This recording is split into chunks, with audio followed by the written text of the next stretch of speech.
क्या excellence in assessment का मतलब बस ये होता है कि हमने पेपर दिया, हमने एक जगह प्रोवाइड कर दी, टेस्ट कंडक्ट हो गया, हमने स्कोर प्रोवाइड कर दिया, फर्क नहीं पड़ता कौन से मार्क पे कितने लोग थे, फर्क नहीं पड़ता कि हमें जो मैंडेट था कि 25 लाख में से 60,000 स्टूडेंट्स को सेलेक्ट करना है क्योंकि इतनी एमबीबीएस सीट्स हैं गवर्नमेंट मेडिकल कॉलेज में। अब हमें फर्क नहीं पड़ता, हम लोगों ने तो एक रैंक निकाल के लॉटरी से निकाली, रोल नंबर से निकाली, जैसे भी निकाल के दे दी, नहीं फर्क पड़ता है। यदि किसी के 720 है तो उसको एम्स दिल्ली मिलना चाहिए और उससे ज्यादा तो कुछ कर नहीं सकता, इस बार नहीं मिलेगा। So that is wrong. NTA की जिम्मेदारी फेयर, क्रेडिबल और क्वालिटी पेपर कराने की है। एनटीए की जिम्मेदारी सिर्फ टेस्ट सेंटर प्रोवाइड करने की नहीं है। एनटीए की जिम्मेदारी सिर्फ टेस्ट पेपर प्रोवाइड करने की नहीं है। एनटीए की जिम्मेदारी यह भी है पेपर की सुरक्षा हो, पेपर लीक ना हो और पेपर अच्छा हो, उसका रिजल्ट कोई भी क्वेश्चन ना कर पाए, क्योंकि बहुत सारे लोगों के सपने उससे जुड़े हुए हैं। बहुत सारे लोगों को लगता है कि जब हम 11वीं 12वीं में जाएंगे उसके बाद मेहनत करेंगे, एक एग्जाम लिखेंगे और जिस जिंदगी में पैदा हुए हैं यहां तक तो पेरेंट्स से पहुंचा दिया, इसके बाद हम अपने घर को आगे लेके जाएंगे एक अच्छी जगह पे पहुंच के, वहां पे मेहनत करके एक बड़ा डॉक्टर बन के। That is what NEET exam is. NEET exam सिर्फ ये नहीं है कि मैंने इतनी एप्लीकेशन फी दी, मुझे कहीं पे जाके एग्जाम करा दो, मुझे एक रैंक दे दो। नहीं, एक क्रेडिबल एग्जाम चाहिए जिससे वो रास्ता, वो रथ, वो व्हीकल मिले जिससे मैं एक बेहतर जिंदगी पे चढ़ पाऊं। Why NEET 2024 result is important? मैं कुछ चीजें आप लोग को इस वाले वीडियो में बताना चाहता हूं। मैं आपको यह भी बताना चाहता हूं कि हमें क्या लगता है मूविंग फॉरवर्ड क्या रेजोल्यूशन होने चाहिए। This problem has been going on for a very very long time. NEET एक बहुत इंपॉर्टेंट एग्जाम है, बहुत सारे लोगों के सपने उससे जुड़े होते हैं। इस एग्जाम को प्रॉपरली कराना बहुत ज्यादा जरूरी है। पहली चीज ये समझिए कि कंपेटिटिव एग्जाम कौन लिखता है? मेरे जैसा इंसान लिखता है। मैंने 1997 में लिखा। मेरे पिताजी की एक छोटी जॉब थी। आईआईटी का एग्जाम लिखने के बाद, सिलेक्शन होने के बाद मुझे जिंदगी में एक रास्ता मिल गया। That competitive exam was my passport to social mobility. वो मेरी अच्छी जिंदगी का पासपोर्ट था। तो ये जो एग्जाम है ये वो लोग लिख रहे हैं जो एग्जाम के अलावा और कुछ अफोर्ड नहीं कर सकते। These exams were supposed to be democratic in nature. पैसा नहीं है, पापा बहुत बड़े आदमी नहीं है, फर्क नहीं पड़ता, एग्जाम लिखेंगे, अच्छा स्कोर आएगा, चीजें सब बराबर हो जाएंगी। आईआईटी में सारे स्टूडेंट्स एक ही लेवल पे हैं और सब लोग अच्छा करेंगे। गवर्नमेंट मेडिकल कॉलेज में सब लोग एक जगह पे हैं, सब लोग अच्छा करेंगे, फर्क नहीं पड़ता आप कहां से आए हो, है ना। तो ये वाली जो चीज है, ये चीज कॉम्प्रोमाइज हो रही है जब an exam like NEET is not credible.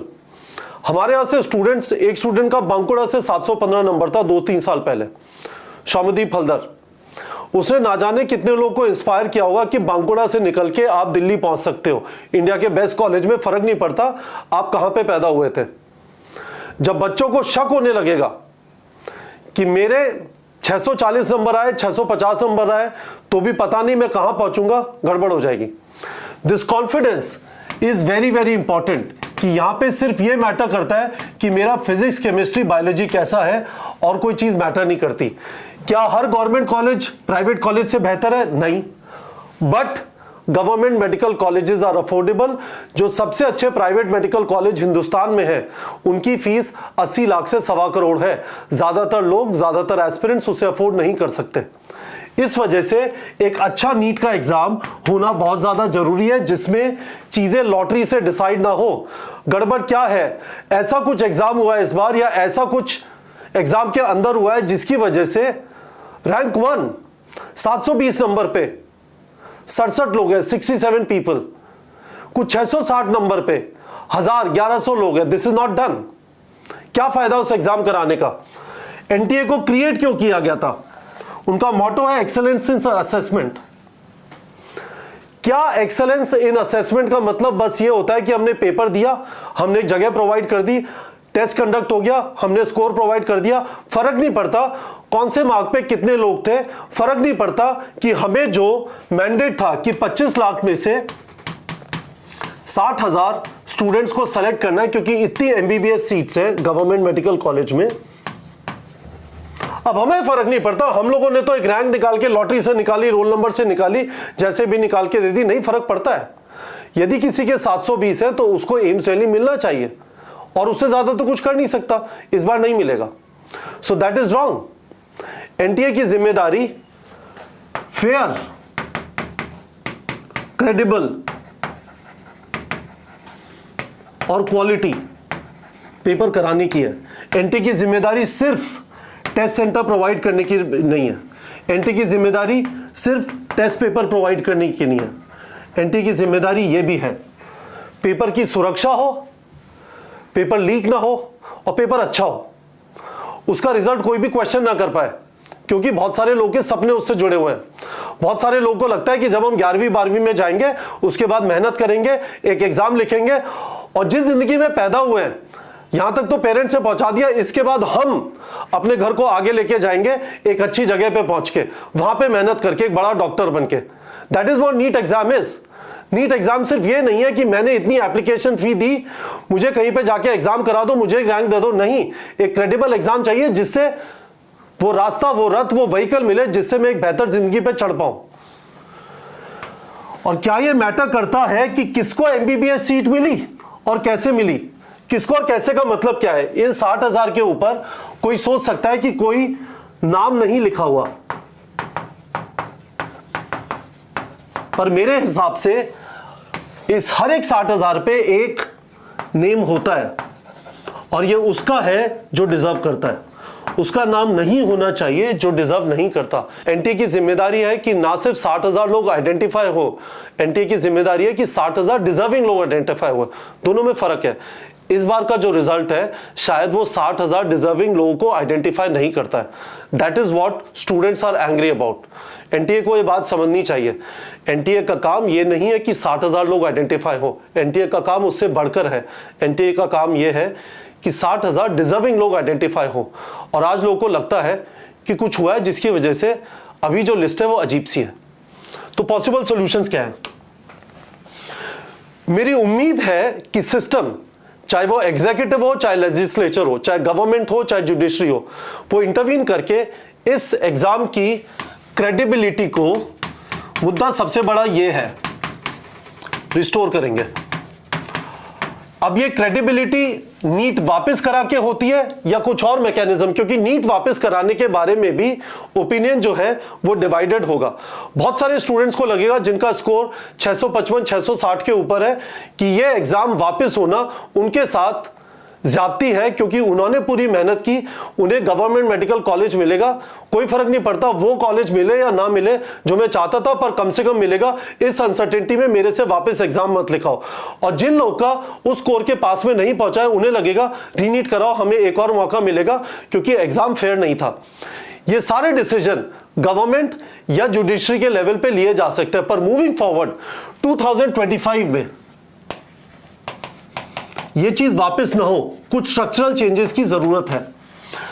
These are some of the things we are asking for. पहली चीज, हिंदुस्तान में फॉरेन कोचेस रहे हैं, हिंदुस्तान में फॉरेन कोचेस रहे हैं।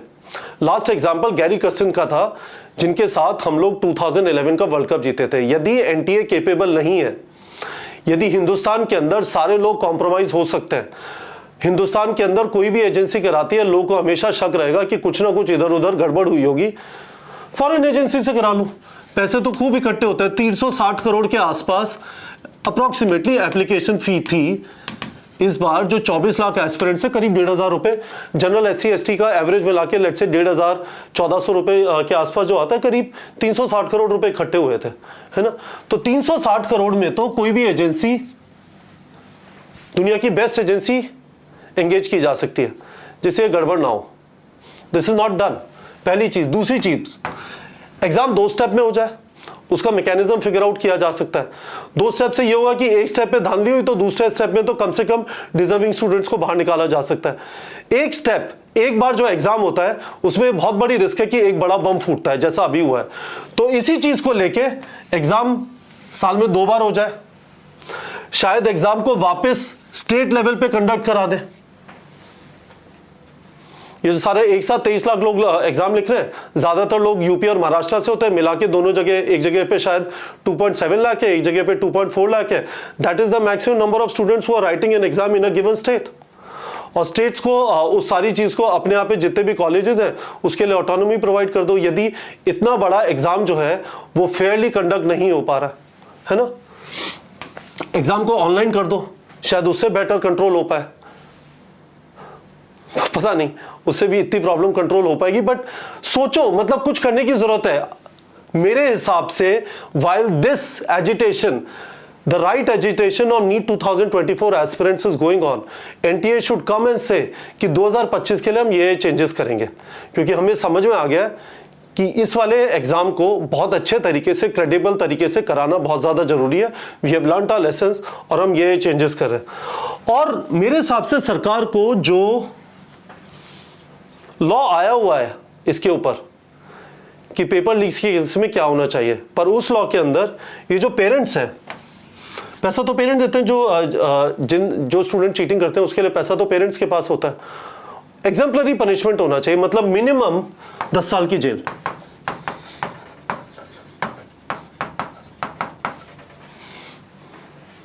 मतलब पेरेंट्स को इस वाली चीज के लिए ना बोलना चाहिए, चाहे कुछ भी हो जाए, इस एज पे आपके बच्चे के लिए रिश्वत देना नहीं बनता, चाहे कुछ भी हो जाए।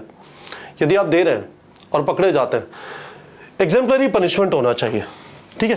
These are some of the things. बहुत सारी चीजें डिस्कस करके सरकार एक बार सोचा चालू करिए, एक बार समझ जाएगी कि हाँ कुछ गड़बड़ है, कुछ करना है, तो चीजें अच्छी हो जाएगी। अभी यदि इस तरह से सरकार बैठी हुई है कि कुछ भी गड़बड़ नहीं हुआ और हम लोग पुशबैक करके सब लोग को वापस भगा देंगे तो गड़बड़ हो जाएगी। मेरे हिसाब से इस समय पे इस एग्जाम की क्रेडिबिलिटी स्टैब्लिश होना जरूरी है। 2024 के एस्पिरेंट्स जो हर्ट है उनको जस्टिस मिलना जरूरी है और 2025 के लिए क्रेडिबल चेंजेस होना जरूरी है।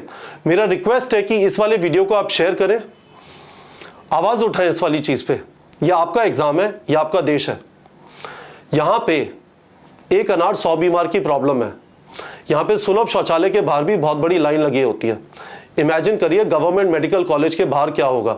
इसी वजह से कंपेटिटिव एग्जाम्स होते हैं और इन्हीं कंपेटिटिव एग्जाम से दुनिया के जो बड़े बड़े लोग हैं वो निकल के आए हैं। तो इन कंपेटिटिव एग्जाम्स की क्रेडिबिलिटी स्टैब्लिश करना बहुत ज्यादा जरूरी है और उसके लिए these are some of the changes we think can be considered. There is no compulsion, but we think can be considered to make the exam more credible. Target ये होना चाहिए कि अच्छा एग्जाम मिले, बच्चे को पेपर लिख के मजा आए, बच्चे को लगे कि वाह अच्छी तरह टेस्ट किया, क्रेडिबल हो, उसमें इधर उधर से घुसने का कोई तरीका ना हो और पेपर का क्वालिटी जबरदस्त हो।